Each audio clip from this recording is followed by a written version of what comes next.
ये कहानी उस महापरिक्रमी की, उस महापराक्रम की है जब पूरी दुनिया सहवाग के बल्लेबाजी की दीवानी बन चुकी थी। सहवाग के आक्रामक रवैये से विश्व क्रिकेट में तबाही मच चुकी थी। लेकिन आज सहवाग के लिए सबसे बड़ी अग्नि परीक्षा की घड़ी होने वाली थी, क्योंकि महेंद्र सिंह धोनी के इंजरी के बाद जब कोई भी खिलाड़ी कप्तानी करने का जिम्मा नहीं ले रहा था, तब उस घड़ी में सहवाग ने टीम इंडिया की कप्तानी का जिगरा दिखाया और बतौर कप्तान सहवाग का यह पहला मैच होने वाला था और सामने थी वेस्टइंडीज की टीम। उस मैच में सहवाग जब बल्लेबाजी करने उतरते हैं तो वेस्टइंडीज वालों ने सहवाग के लिए एक खास रणनीति बनाई थी कि सहवाग को बाउंसर मारो और आउट करो, क्योंकि तब कहीं ना कहीं बाउंसर गेंद सहवाग की कमजोरी हुआ करती थी। और अपने इसी प्लान के तहत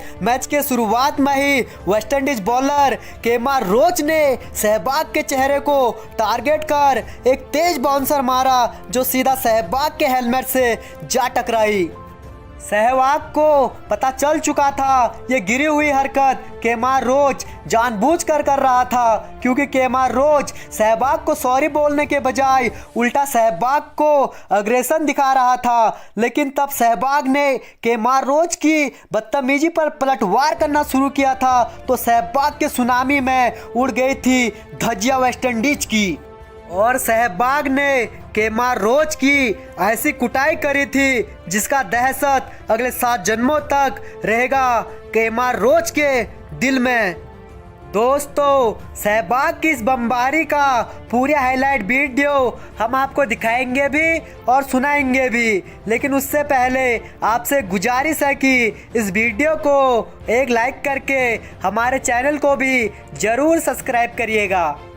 तो चलिए शुरू करते हैं सहवाग के धमाके से वेस्टइंडीज को दहला देने वाली इस धमाकेदार कहानी को। वेस्टइंडीज की टीम 5 मैचों की सीरीज के लिए भारत के दौरे पर आती है, जहां वीरेंद्र सहवाग की कप्तानी में टीम इंडिया ने शुरुआत के दोनों मैचों में धमाकेदार जीत हासिल करी थी। लेकिन सीरीज के तीसरे मैच में टीम इंडिया को हार का सामना करना पड़ता है, जिसके कारण सीरीज का चौथा मैच जीतना भारत के लिए बहुत जरूरी हो गया था। ये मैच इंदौर के होलकर स्टेडियम में खेला जा रहा था, जहां भारतीय कप्तान वीरेंद्र सहवाग ने टॉस जीता और पहले बल्लेबाजी करने का फैसला किया। और फिर कप्तान वीरेंद्र सहवाग के साथ गौतम गंभीर भारतीय पारी की शुरुआत करने मैदान पर आते हैं। और जैसा कि मैंने पहले ही बताया था कि वेस्टइंडीज की टीम खास सहवाग के लिए बाउंसर से अटैक करने की रणनीति बना के आई थी, जहां पहले ओवर से ही केमार रोच ने बाउंसर डालना शुरू कर दिया था। और जब केमार रोच की एक तेज गेंद सहवाग के हेलमेट से लगी तो उसका मजाक बनाते हुए केमार रोच हंस रहा था। लेकिन अब बारी सहवाग की जवाबी कार्रवाई की थी और फिर सहवाग ने केमार रोच को आड़े हाथों में लेकर उसके बाउंसर पर जब प्रहार करना शुरू किया था तो पहले ओवर में ही सहवाग ने रोच के बाउंसर को सिर्फ रास्ता दिखाया और गेंद रॉकेट की रफ्तार से सीधे 6 रनों के लिए बाउंड्री के बाहर जा गिरती है। और अगली गेंद रोच ने सहवाग के पैरों पर डाली, जिसे फ्लिक करके सहवाग ने गेंद को सीमा रेखा के बाहर भेज 4 रन अपने खाते में और जोड़ लिए। वही दूसरी छोर से गौतम गंभीर ने भी वेस्टइंडीज गेंदबाजों पर अपना हाथ साफ करने का फैसला शुरू किया था, लेकिन सहवाग का तेवर तो देखने लायक था। सहवाग और गंभीर की धमाकेदार शुरुआत के बदौलत टीम इंडिया ने 10 ओवरों की समाप्ति के बाद 62 रन स्कोर बोर्ड पर लगा दिए थे। और फिर पारी के 11वें ओवर में सहवाग ने एक बार फिर से केमार रोज पे धावा बोला और ओवर की पहली गेंद को उड़ाते हुए 6 रनों के लिए स्टैंड के बाहर भेज दिया। और फिर पारी के 15वें ओवर में सहवाग ने एक और खूबसूरत छक्का जड़कर अपने स्टाइल में अपना अर्धशतक भी पूरा कर लिया था और 15 ओवर का खेल समाप्त हो चुका था और टीम इंडिया ने बिना कोई विकेट खोए अपने स्कोर को 100 रनों के पार भी भेज दिया था। लेकिन ये तो वेस्टइंडीज की तबाही का सिर्फ एक ट्रेलर था। अर्धशतक पूरा करने के बाद सहवाग हर एक वेस्टइंडीज गेंदबाजों पर टूट पड़े और सहवाग के बल्ले से बैक टू बैक बाउंड्रियों की बरसात होने लगी। जो रणनीति वेस्टइंडीज और केमार रोच ने सहवाग के खिलाफ बनाई थी, उस रणनीति पे चौका जड़ जड़ के सहवाग ने पानी फेर दिया था। जो आग केमार रोच ने सहवाग के दिल में लगाई थी, उस आग की लपेट में अब हर एक वेस्टइंडीज का गेंदबाज झुलसने लगा था। इंदौर का होलकर स्टेडियम सहवाग के चौके छक्कों से दहल उठा था।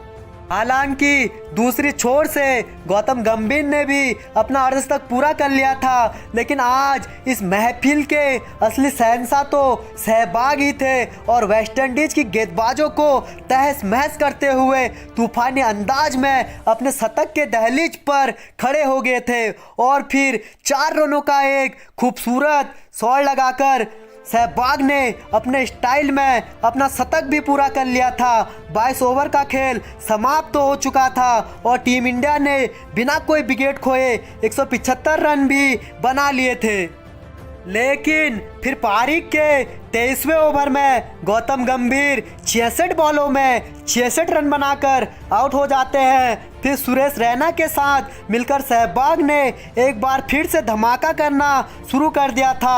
आज इंदौर के होलकर स्टेडियम में सहवाग के नाम का जो तूफान आया था, उसे रोकने में वेस्टइंडीज पूरी तरह से नाकाम था, जिसका खामियाजा ये हुआ कि देखते ही देखते सहवाग ने अपने ताबड़तोड़ 150 रन भी पूरे कर डाले थे। और सबसे मजे की बात तो ये थी कि सहवाग गाना सुनाते सुनाते वेस्टइंडीज गेंदबाजों को बर्बाद कर रहे थे।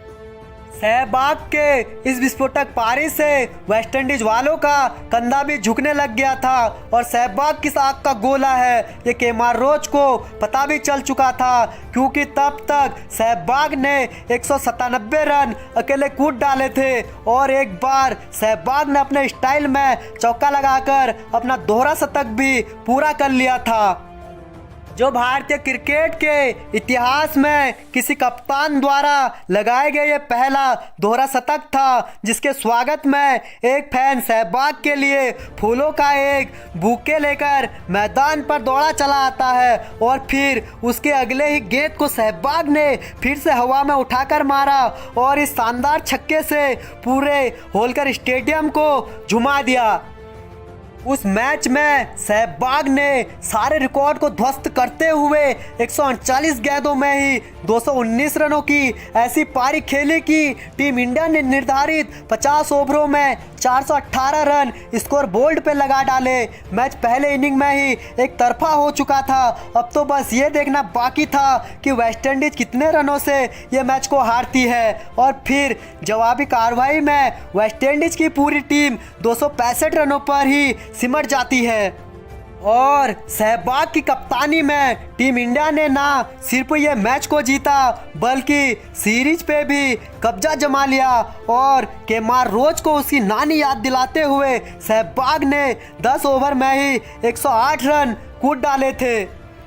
तो धमाकों के शहंशाह वीरेंद्र सहवाग की धमाकेदार कप्तानी पारी के नाम इस वीडियो पे एक लाइक जरूर दीजिएगा और क्रिकेट की ऐसी ही धमाकेदार कहानियों के लिए हमारे चैनल को भी जरूर सब्सक्राइब करिएगा।